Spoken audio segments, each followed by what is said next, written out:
Et on se retrouve donc pour cette revue de presse de l'économie.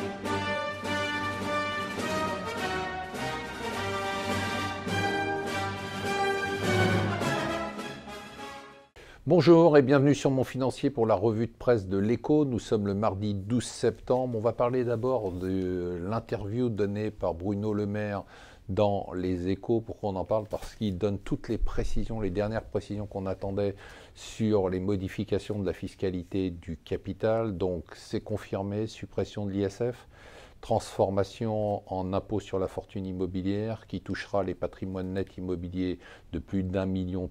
Les taux ne changent pas, l'abattement de 30% pour la résidence principale ne change pas. La flat tax est bien confirmée, c'est 30% sur tous les plus-values, dividendes et autres.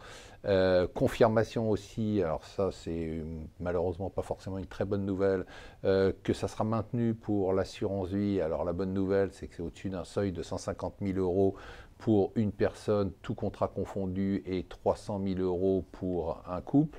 Nouvelle aussi qui va faire un peu mal aux petites entreprises, c'est que l'ISF PME sera supprimé, c'est-à-dire que vous ne pourrez pas, pour faire baisser votre impôt sur la fortune immobilière, investir dans des PME, ça c'est terminé.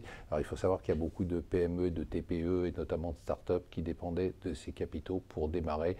Alors toute l'explication globale que nous dit le maire, c'est qu'il faut favoriser l'investissement actif et productif aux dépens, entre guillemets, de l'investissement qui dort, c'est-à-dire un investissement fainéant, l'investissement immobilier. Irma, bon, c'est une catastrophe, mais pas pour les marchés, puisque Irma n'a pas touché, comme vous le savez, Miami de plein fouet. Du coup, hier, on a eu une envolée des cours des assureurs et des réassureurs en Europe et aux États-Unis. Les marchés considèrent que finalement, la situation est moins catastrophique qu'on s'y attendait. Et du coup, on a enregistré des nouveaux records sur tous les indices boursiers, notamment sur le S&P 500. La Chine continue son combat, nous dit le Wall Street Journal, contre les monnaies virtuelles. Après avoir interdit les introductions en bourse en monnaie virtuelle, voilà qu'ils interdisent tout simplement toutes les bourses de monnaie virtuelle qui sont domestiques, c'est-à-dire qui sont en Chine.